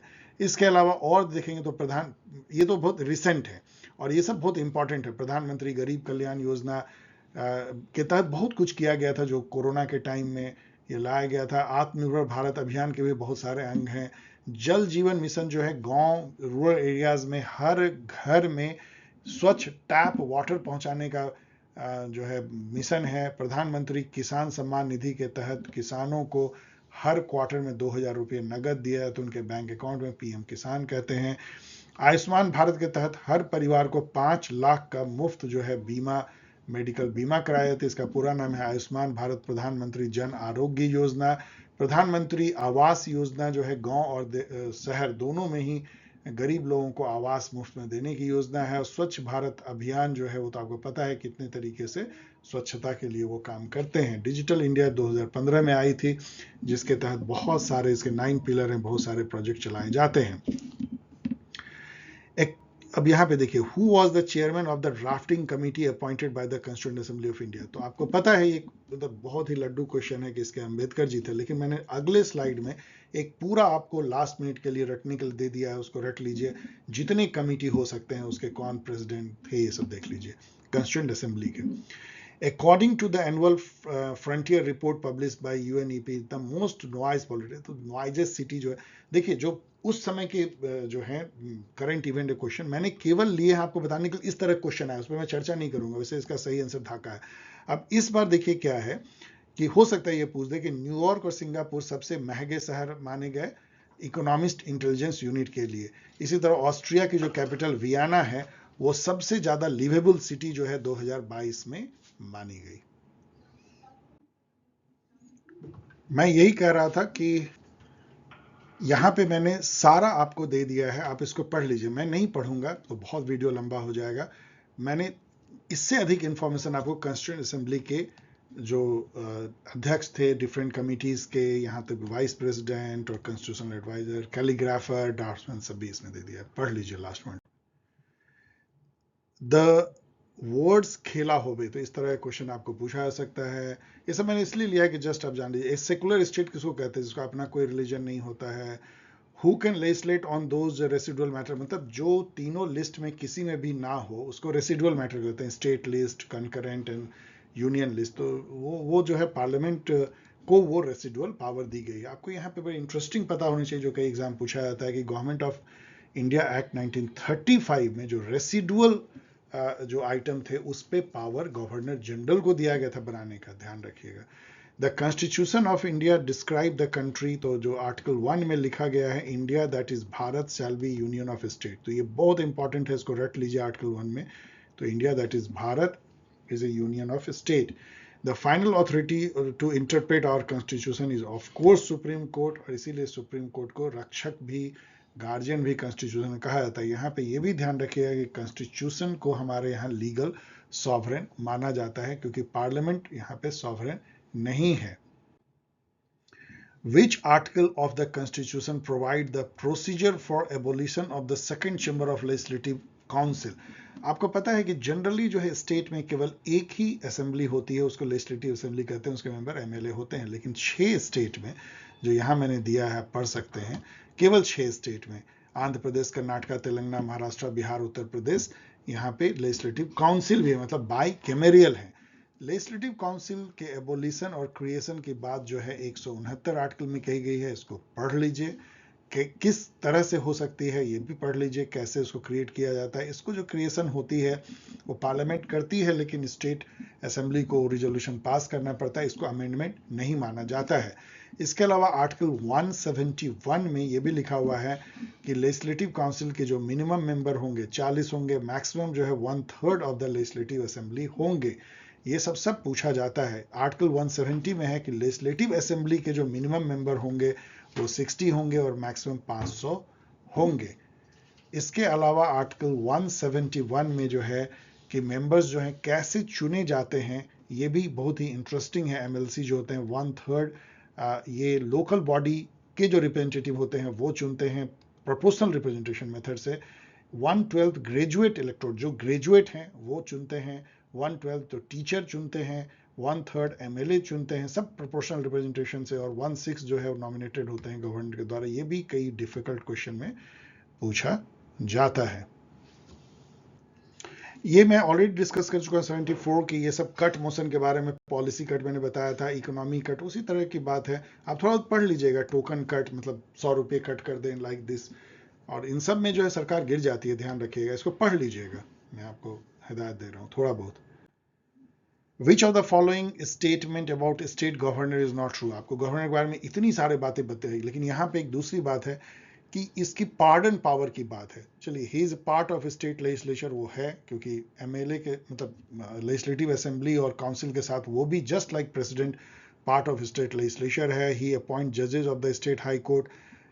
ये बिल्कुल सही नहीं है। He does not appoint. ये स्टेट हाई कोर्ट के जजेस जो हैं वो अपॉइंट करते हैं president. He has no emergency power, उनको इमरजेंसी पावर भी है। तो ये सब जो है नहीं है। ये he can pardon a sentence of death, no, ये भी नहीं कर सकता है। तो केवल एक इसमें सही है, he is part of the state legislature. अब इस क्वेश्चन को थोड़ा सा रॉन्ग वर्डेड है, देख लीजिएगा। ए पर्सन, यहाँ पे देखिए आर्टिकल 72 जो है वो power of president to grant pardon है, और 161 में गवर्नर के जो पावर है पार्डन का वो है। दोनों में फर्क ये है कि गवर्नर जो है वो डेथ सेंटेंस के पार्डन नहीं दे सकता, कोर्ट मार्शल का भी नहीं, जबकि प्रेसिडेंट दे सकता है। A person who is arrested and detain in police custody, कितने घंटे के अंदर उसको नियरेस्ट जज के सामने ले जाना है, मतलब मजिस्ट्रेट सामने ले जाना है, विद इन 24 आवर। ये आर्टिकल 22 में लिखा गया है। वाइस प्रेसिडेंट को कौन चुनता है और प्रेसिडेंट को कौन चुनता है, ये इतना रन ऑफ द मिल, मतलब इतना यूजुअल क्वेश्चन बताना चाहिए। वाइस प्रेसिडेंट को सभी मेंबर जो लोकसभा और राज्यसभा के होते हैं, चाहे वो नॉमिनेटेड हो चाहे वो इलेक्टेड हो, वो चुनते हैं। जबकि प्रेसिडेंट को दोनों हाउस के केवल इलेक्टेड मेंबर और केवल स्टेट लेजिस्लेटिव असेंबली के इलेक्टेड मेंबर, मतलब सारे इलेक्टेड मेंबर होने चाहिए। हाउस ऑफ पार्लियामेंट जो है उनके दोनों हाउस के भी, और जो स्टेट लेजिस्लेटिव असेंबली के भी, बट इलेक्टेड। ये ध्यान रखिएगा प्रेसिडेंट के लिए। अब यहाँ ये विच of the following regarding money bill is not true. तो मनी बिल जो है वैसे बिल होते हैं जिसमें कि पैसे उसे का मामला है, टैक्स लगाने का मामला है, या इस टाइप की बातें हैं जो कंसोलिडेटेड फंड से पैसे निकालने के हैं, लाइक दैट। 110 जो आर्टिकल है उसमें मनी बिल को डिफाइन किया गया कि मनी बिल क्या होगा, और 109 आर्टिकल में उसके पास करने के स्पेशल प्रोविजन बताए गए हैं। मनी बिल में बहुत सारी खास बातें। चलिए यहाँ देखते हैं क्या क्या। Money bill can be initiated only in the Lok Sabha, इसको रट लीजिए। यस, राज्यसभा में इसको इनिशिएट नहीं किया सकता है। After money bill is passed by the Lok Sabha, it is sent to the Rajya Sabha. Rajya Sabha को केवल 14 दिन मिलता है कोई भी रिकमेंडेशन देने को, जिसको मानने के लिए लोकसभा बाध्य नहीं है। A money bill can be returned to the house by the president for reconsideration. No, money bill को या तो उसको रिजेक्ट करना है या पास कर, मतलब कि एक्सेंट देना है। दोनों काम कर सकते हैं, लेकिन लौटा नहीं सकते हैं। लोकसभा में और may not accept the recommendation of Rajya Sabha, बिल्कुल सही है, ये सब जान लीजिए।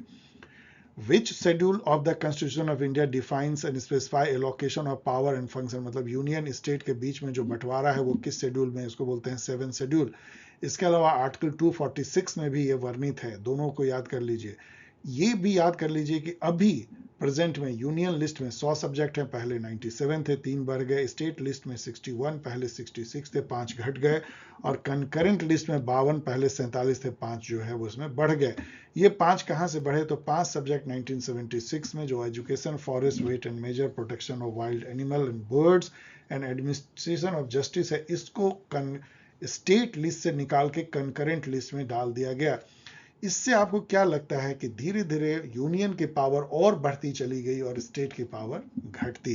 क्योंकि कंकरेंट लिस्ट में जब कोई चला जाता है तो समझ लीजिए कि पार्लियामेंट सुपरसीड कर लेती है। यदि उस पर पार्लियामेंट एक्ट बनाएगी तो वो स्टेट के एक्ट के ऊपर चढ़ बैठेगा। The function of this committee is to examine the annual audit report of the Comptroller and Auditor General. ये तो एक ही लाइन सुनने सब समझ गए होंगे, इसका नाम है पब्लिक अकाउंट कमेटी, जिसपे काफी बातें अभी हमने कह दिया।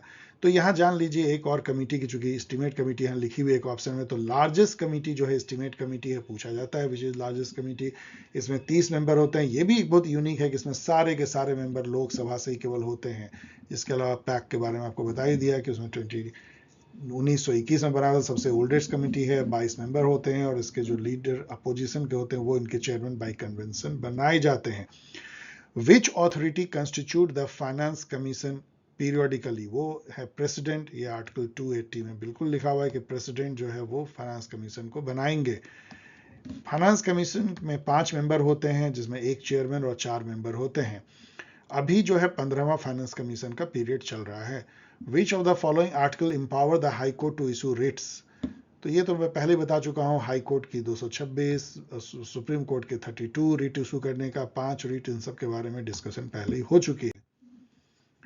विच of the following regarding attorney general of India is not correct? बिल्कुल याद कर लीजिए, आर्टिकल 76 में एक अटॉर्नी जनरल की बात है। अटॉर्नी जनरल जो है वो फर्स्ट लॉ ऑफिसर कंट्री का होता है, प्रेसिडेंट के द्वारा अपॉइंट होता है और होल्ड करता है office during the pleasure of president. मतलब इसका कोई फिक्स्ड टेन्योर नहीं होता है कि 5 साल या 4 साल के लिए।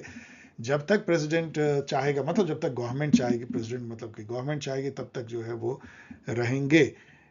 To be appointed as attorney general candidate must be qualified to appointed as जज of the supreme court. Yes, ये इसकी अर्हता होनी चाहिए कि जज बनने लायक हो तो बनाया जाएगा। Attorney general can not, no, can, यहाँ कैन कर दीजिए, can participate in the proceedings of the parliament.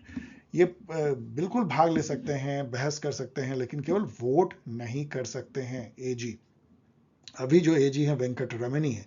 Which of the following were the first 2 state जहां पे कि पंचायती राज इंस्टीट्यूशन लागू हुआ? पहला है राजस्थान और दूसरा है आंध्र प्रदेश, राजस्थान के नागौर में। Who said coordination means harmonious ordering of part? मैं ये आपके लिए छोड़ जा रहा हूँ, मेमोरी से शायद बोलूंगा तो MP फॉलेट होगा, लेकिन चेक कर लीजिएगा। इन 2022 इंडिया हैज स्लिप फ्रॉम, ये छोड़ दीजिए, ये तो उस समय का था, अब इसकी कोई बात नहीं है। करंट अफेयर मैंने दे दिया कि इस तरह क्वेश्चन आपको पूछ सकते हैं। एनवी रमन्ना कौन है? ये उस समय की बात है। अभी आपको तो पता है कि अभी जो करंट इनकम्बेंट है वो मैंने आगे दिया हुआ है। अभी जस्टिस DY चंद्रचूड़ जो है वो अभी चीफ जस्टिस है, उस समय चीफ जस्टिस होते थे। यहाँ पे है कि in which of the following cases supreme court of India propounded the theory of basic structure? आपको सुनने में लगता होगा ये क्वेश्चन तो बड़ा आसान है, हर बार पूछा जाता है, लेकिन हर बार पूछा जाता है और इस बार भी पूछा जाने का पूरा चांस है। क्यों? क्योंकि हम लोग मना रहे हैं 50वां सालगिरह केशवानंदा भारती केस का, जिसने कि बेसिक स्ट्रक्चर डॉक्ट्राइन दिया था। अभी न्यूज में आया कि सुप्रीम कोर्ट ने इसको मनाने के लिए स्पेशल एक वेबसाइट ही खोल दिया है और इस पे बहुत सारे पेपर ऊपर निकाले गए हैं, बहुत फंक्शन भी हो रहे हैं। तो ये है केशवानंदा भारती केस। अब यहाँ पे आइए कि गोलकनाथ केस भी है, मिनर्वा मिल केस है, थोड़ी बहुत जानते हैं। सबसे पहला जो ये द्वंद्व हुआ था between parliament and supreme court, या कहिए सरकार और सुप्रीम कोर्ट, वो शंकरी प्रसाद केस से इसकी सागा शुरू होती है। 1951 में चुनौती दी गई थी फर्स्ट अमेंडमेंट को, जहां की 9th शेड्यूल बना के बहुत सारे एक्ट को जुडिशियल रिव्यू से अलग किया गया था। तो राइट टू प्रॉपर्टी को हनन करता है, ऐसा कहते हुए सुप्रीम कोर्ट में रिट याचिका दायर हुई थी। शंकरी प्रसाद केस में यह कहा गया कि पार्लियामेंट को पूरा अधिकार है कि किसी भी पार्ट इंक्लूडिंग फंडामेंटल राइट को भी वो अमेंड कर सकती है। बात यहाँ पे रुकी नहीं, फिर सज्जन सिंह केस हुआ, उसमें भी यही बात आई कि फंडामेंटल राइट को क्या कर सकती है पार्लियामेंट।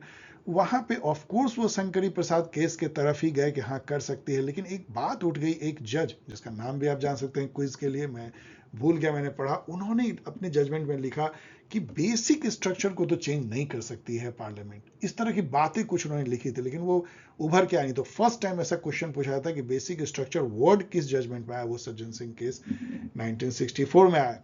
लेकिन केशवानंदा भारती में तो ये हो गया कि पार्लियामेंट अमेंड तो सारे पार्ट को कर सकती है, लेकिन बेसिक स्ट्रक्चर या बेसिक फीचर को चेंज नहीं कर सकती है। क्या है बेसिक स्ट्रक्चर, ये तो अभी तक कोई लिस्ट बना नहीं, लेकिन parliamentary form of government, independence of judiciary, federalism, secularism, like this, बहुत सारे उसमें जोड़े गए हैं। मिर्मा मिल केस 1980 में हुआ था, इसमें कि बेसिक स्ट्रक्चर डॉक्ट्राइन को और भी क्लियर कर दिया गया।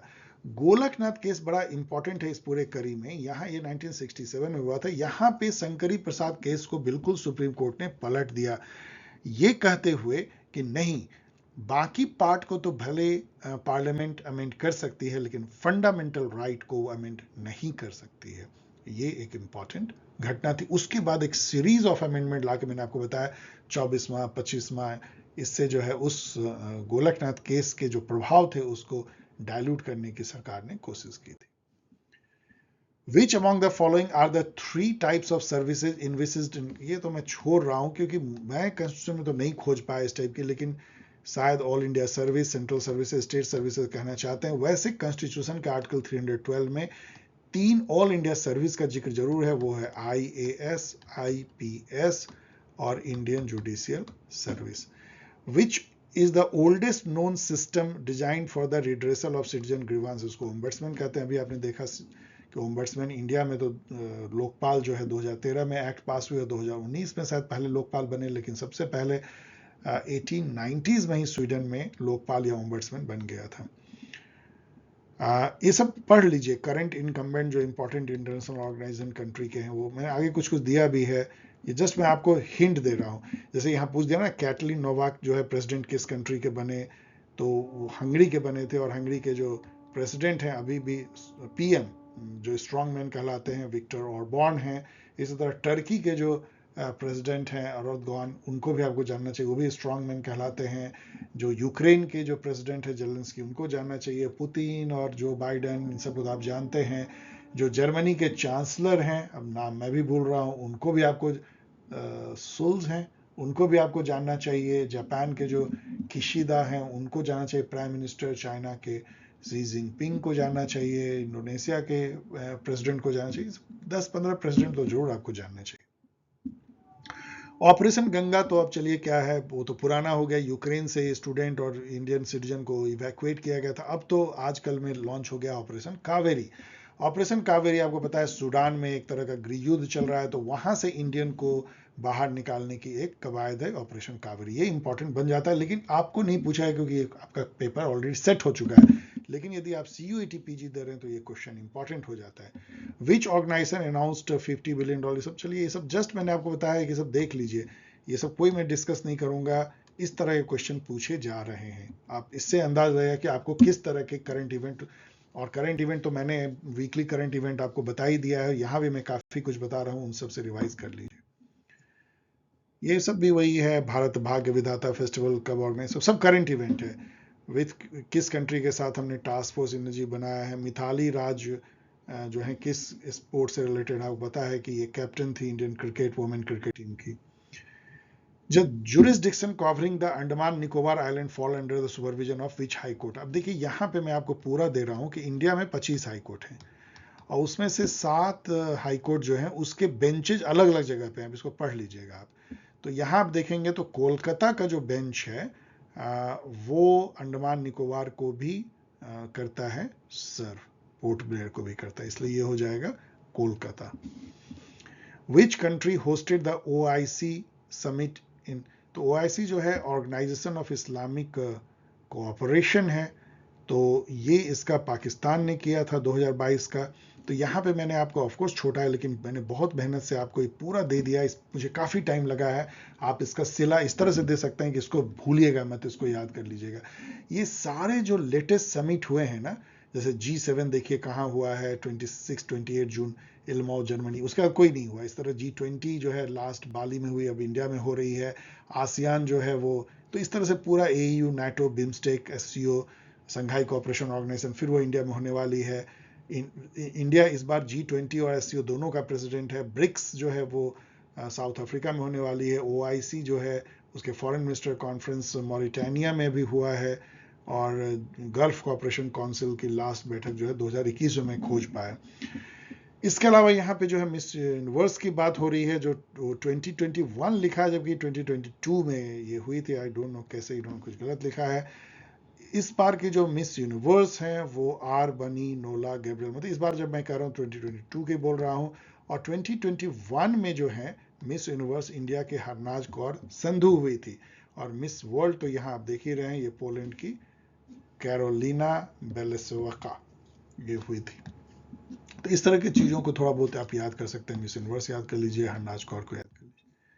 द नेम ऑफ अवनी लकड़ा, तो अवनी लकड़ा जो है वो शूटिंग से रिलेटेड है, तो यहाँ मैंने आपको दे दिया। इस बार जो पूछा जाता है, निखत जरीन, लवलीना बोर्गेन, इन दोनों ने वुमेन वर्ल्ड बॉक्सिंग चैंपियनशिप जीता है। इसके अलावा ज्योति सुरेखा, अभी हाल में इन्होंने वर्ल्ड कप आर्चरी जीता है।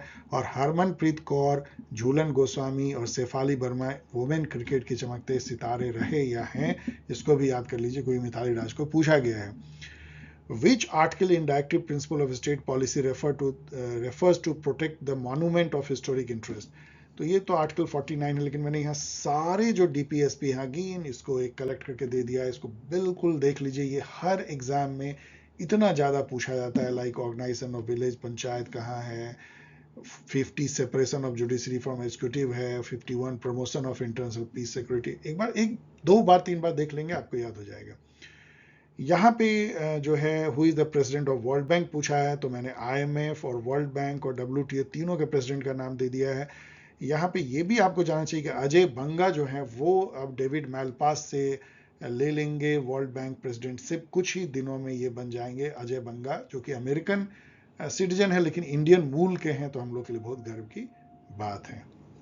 तो इस तरह के जो फंक्शनरी हैं ग्लोबल ऑर्गेनाइजेशन के, वो भी आपको थोड़ा बहुत रट लीजिएगा करंट इवेंट के लिए। Which country was host of BIMSTEC, तो आपने अभी देखा कि बिम्स्टेक श्रीलंका ने किया था मार्च में।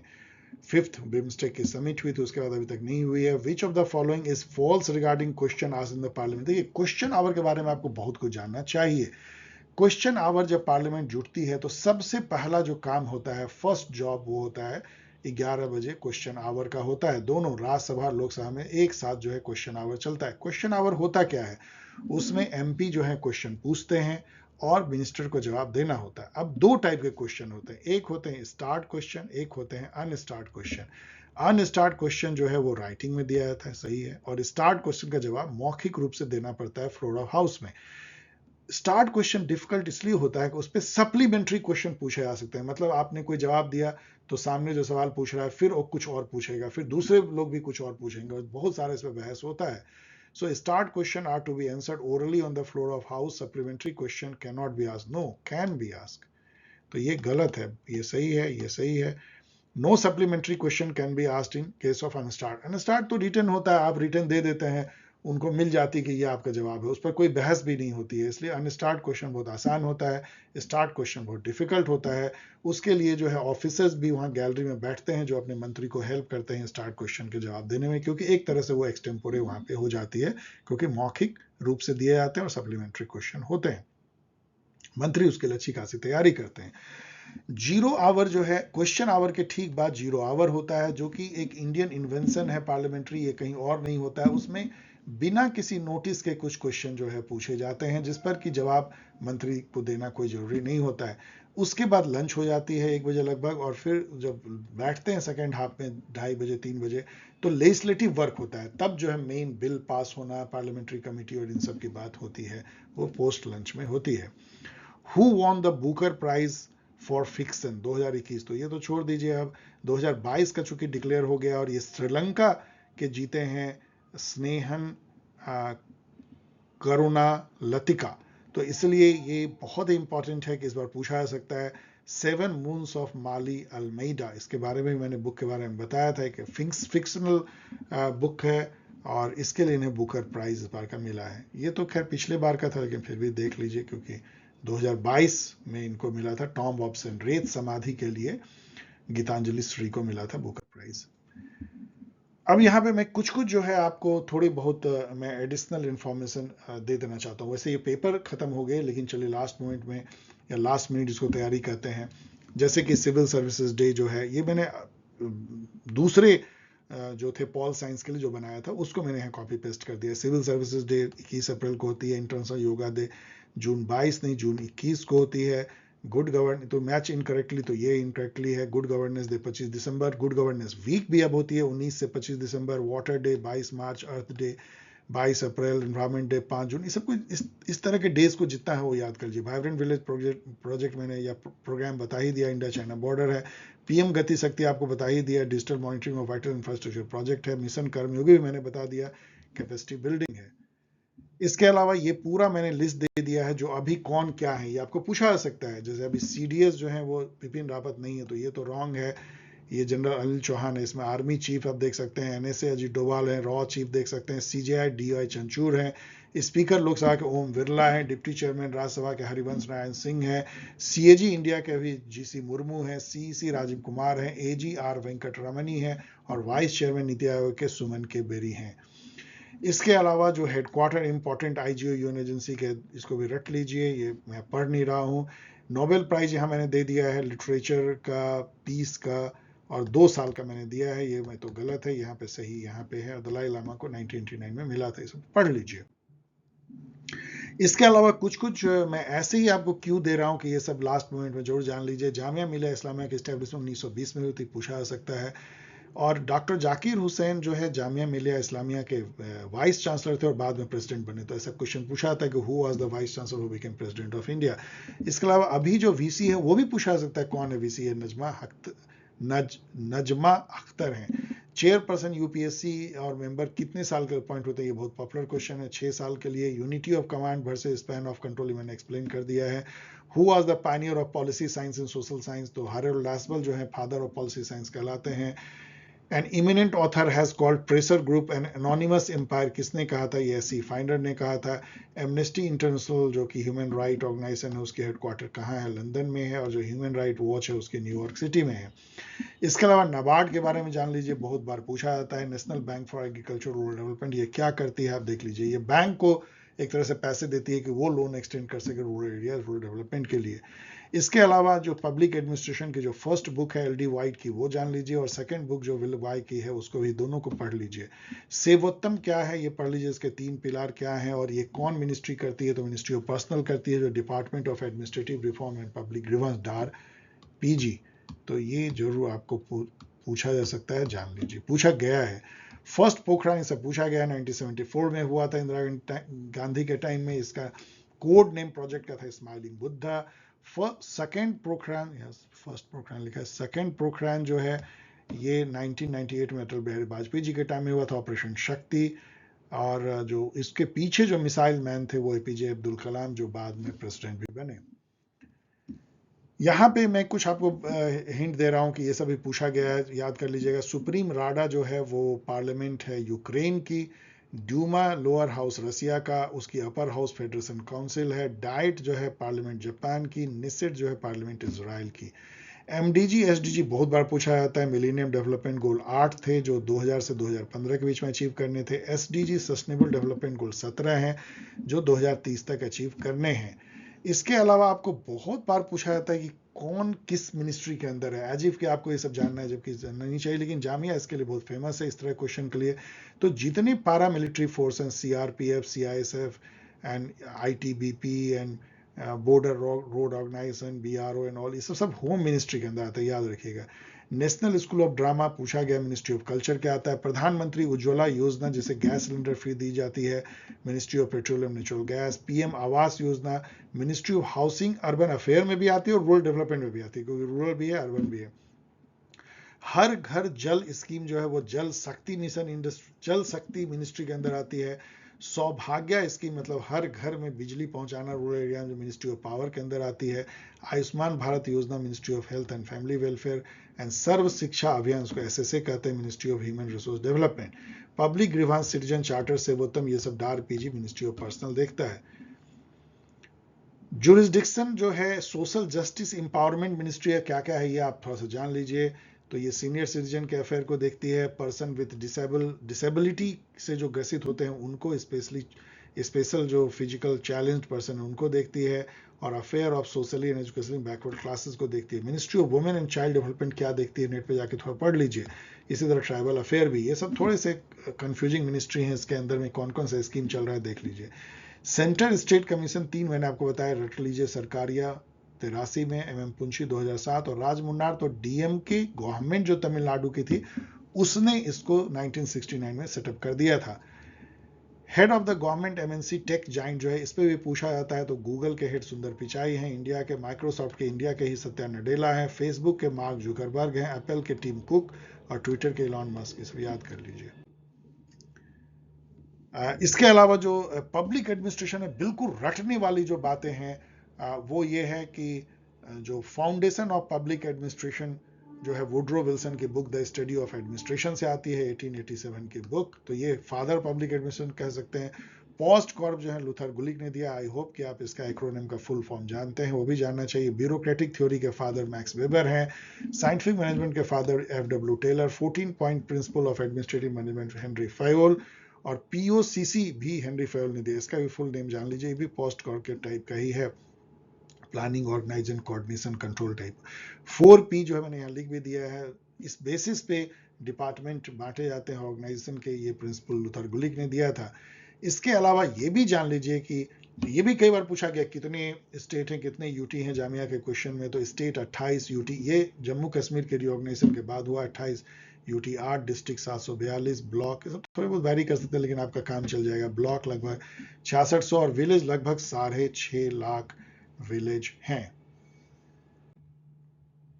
ये मैंने तो ऐसे ही दे दिया है, आप जस्ट इसको देख लीजिएगा कि इस सब ऑर्गेनाइजेशन के कौन हेड हैं। वैसे मुझे नहीं लगता कि चूंकि आईआर से मैंने लिया है तो हो सकता है, लेकिन शायद करंट इवेंट में पूछ दे तो इसलिए मैंने दे दिया है। और ब्लैक सी जो है करंट इवेंट में पूछ सकते हैं क्योंकि अभी उस पर लड़ाई चल रही है, बहुत इंपॉर्टेंट सी है, उसी के इर्द गिर्द जो है यूक्रेन वाली वॉर हो रही है, तो उसको जो बॉर्डर करते हैं मैंने दे दिया है, शायद पूछ दें क्योंकि कैस्पियन सी अभी इन्होंने पूछा था, तो ब्लैक सी पूछ सकते हैं। ओके डियर स्टूडेंट, सॉरी कि मैं भी बहुत बुरी तरीके से थक गया, और आज वैसे भी जो है कोई छुट्टी का दिन तो होता नहीं है तो इसके चलते, लेकिन फिर भी मुझे आशा है कि आप लोगों को ये वीडियो बहुत ही पसंद आएगा, बहुत ही हेल्प करेगा, क्योंकि इसमें मैंने ठूस ठूस के इन्फॉर्मेशन दिया है, तो लास्ट मिनट जिसको बोलते हैं कि प्रिपरेशन कैसे करो, उस बेसिस पे मैंने इसको बनाने की कोशिश की। यदि आप CUET PG guide CUET PG test group join करना चाहते हैं तो मैं फिर से यहाँ पे आपको बता रहा हूँ कि आप यहाँ मेल कर सकते हैं, और CUET PG गाइड आप यहाँ से ले सकते हैं यदि आप CUET PG दे रहे हैं। लेकिन यदि आप इस एग्जाम को केवल दे रहे हैं तो अच्छा होगा कि आप जो जनरल PG ET गाइड थी वो लीजिए, जिसका लिंक मैं डिस्क्रिप्शन में दे दूंगा, एंड 1500 तो सदाबहार बुक है, इसको आप ले सकते हैं यहाँ से। ओके देन, शायद मुझे लगता है कि मैंने अपना काम कर दिया है आप पब्लिक एडमिनिस्ट्रेशन के स्टूडेंट के, लेकिन फिर भी मेरे मन में आया तो एक वीडियो पॉल साइंस के लिए, एक पब्लिक एडमिनिस्ट्रेशन के लिए देखते हैं। प्रॉमिस नहीं करते, लेकिन गुड विशेस, और जरूर पेपर शेयर कीजिएगा, जम के पढ़िए, अभी 1 वीक से ज्यादा है। बाय।